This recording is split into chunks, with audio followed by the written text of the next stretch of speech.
why does Kyle Shanahan trust Nick Mullins more than Jimmy Garoppolo? Because you see, that's evident. You see Kyle Shanahan draw up plays downfield more. Yesterday, the game opened up on 3 consecutive passes. The last time Mullins started against the Eagles, same situation, 3 consecutive passes. When Jimmy Garoppolo starts, he runs the ball on the first drive of the game. So why does Kyle Shanahan trust Nick Mullins more within his offense, at least to open it up and to where you're not having these Jimmy passes? I don't interpret it as Kyle Shanahan trusting Nick Mullins more. Yeah. How could you trust Nick Mullins more? I mean, he's less experienced. He's less physically gifted. I almost look at it a little bit more negatively, like Kyle Shanahan protects Jimmy Garoppolo, and almost I don't know why he protects Jimmy Garoppolo. I mean, it's a big investment. There's a lot of people who want him to protect Jimmy Garoppolo, the owner, the GM, the agent.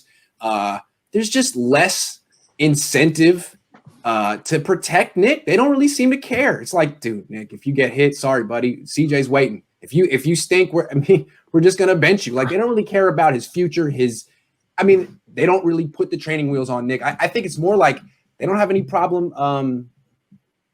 They don't have any problem seeing him fail. They can't have Jimmy fail. It can't happen.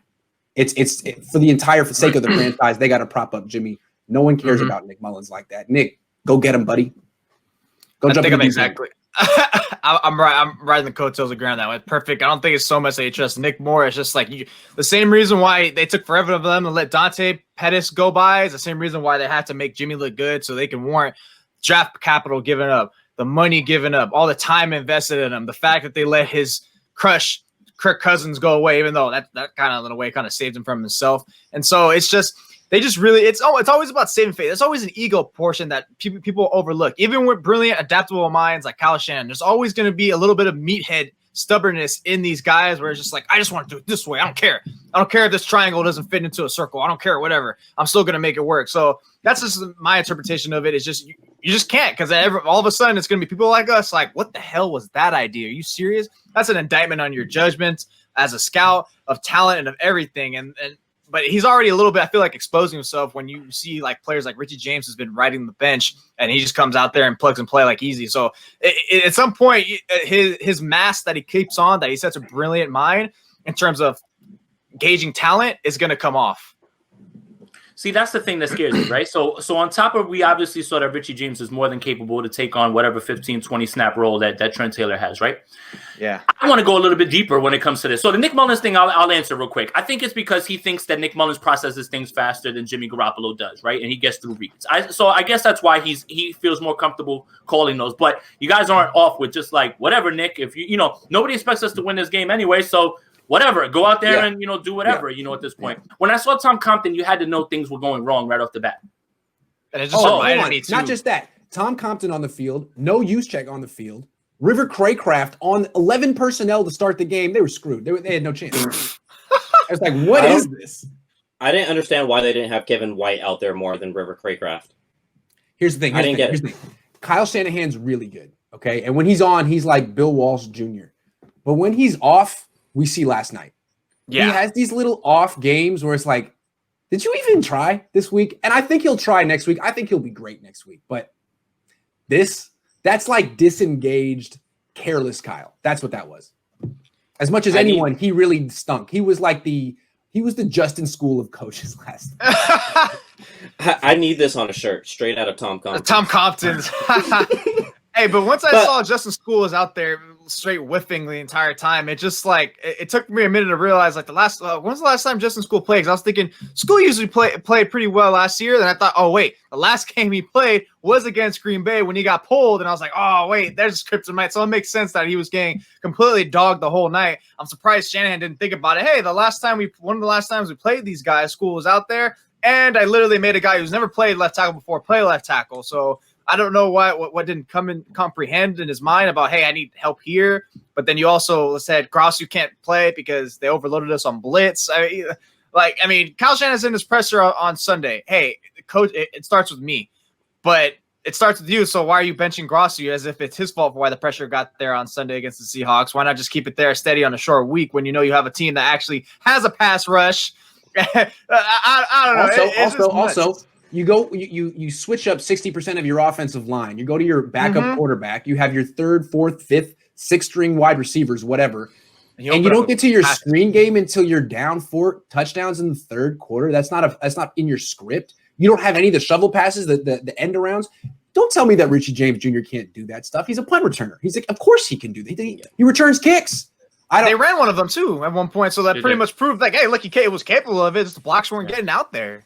I mean, Kyle Shanahan does such a good job of babying Jimmy Garoppolo, or whatever you want to call it. Like helping Jimmy Garoppolo. Hey, just throw the ball, throw a screen, throw a shovel pass. It's easy. Like with Nick, it's like, hey man, you're on your own, buddy. I don't know what to tell you. You got to throw the River Craycraft. We're gonna need you to throw downfield the River. That was a nice throw in the corner, though. It was. That's what I was gonna say. So on that drive, two great Nick Mullins throws, right? The dig, back to sitting in the pocket with protection, actually sat there and threw a great dig route to Richie James, and then no, don't start that. But and then that Craycraft throw was a dime. I don't like that when Deebo Samuel's not in the game that they just give up on all the gadget plays. I don't like that. Richie James can do it. Brandon Ayuk can do it. You don't have to line him up at running back, but you can't give up on that part of your offense because it's what makes your offense good. And the other thing that makes your offense good is Kyle freaking Juszczyk. It kills me that like Shanahan will do it for like a game or two, and then like there'll be a game where he just gets one touch for no reason. Like he's just out. He's not part of the game plan. But River Craycraft is. The thing about Kyle Juszczyk is he's really important as a blocker, but that's all he does. My impression of Kyle Juszczyk is just shifting. He goes from left to right. He goes from right to left. And that's all he does. He's gotten 118 touches in his career with the Niners. That's ridiculous. My thing is too is this, and to piggyback off of what Grant just said, right? Okay, so you're calling up River Craycraft, who we haven't even seen, right? You're calling up Kevin White, right? Where is you using the people that have actually been in this offense? Ross Dwelly, Richie James, any of these guys? Juszczyk. Juszczyk is a former. Did you guys know that Juszczyk was a former tight end? I found that out last night too. It's like, dude, why are you not splitting him out wide and doing these same things? See, like, I don't know why I was good yesterday. Like, I was fine with it. Now I'm mad today now, all of a sudden. But it's like, dude, Ross Dwelly knows the offense. Kyle Juszczyk knows the offense. River Craycraft just got here, and he looked like me. I'm River Craycraft at home. Like, you know how they say, can we get McDonald's? We got McDonald's at home. I'm River Craycraft at home, bro. Like, that's yes. I don't understand why you are not trusting the guys that have been in this offense. And if Nick Mullins throws the tight end so much, why are you not splitting out Houston and Dwelly on this? Like, I'm starting to get mad again, and I thought I was good. Like, you guys are like pushing me to this place again. It just gets me mad about the personnel decisions. That's it, man. And the thing about Kyle is we see him do it right. Like the game plan against the Rams was perfect. The game plan against the Patriots was perfect, and then he does this 2 weeks later. He's like he's too good to be this inconsistent. He's way too good to have a dud like this. But again, I expect him to kind of be on his A game next week against the Saints. I think with Richie James now establishing himself and playing so well that Kyle Shanahan almost can't bench him. And the other guys coming back. Maybe Deebo Mostert. Yeah, Deebo Mostert, Ayuk, Richie James. That's a lot of firepower even without George Kittle. Jordan Reed ramped up. Because Kyle even said today, like, look, we weren't going to play him much. He only had a couple of walkthroughs. It wouldn't have been fair. Yeah. All right, next week you better play then. So next week they could actually put up some points. I don't know if they'll stop anyone. That defense. What's up? I want to circle back to Kyle Shanahan. I want to ask Leo this. Like, you think the reason why Kyle Shanahan puts in all those like nobodies in there just so when they do good, he can be like, yeah, I did that. It's my system. You think maybe just a little flex thing? Because it feels like it's the same thing when same thing with his personnel decisions when they make it, and then when he actually enacts it. Like, I feel like that's kind of the case.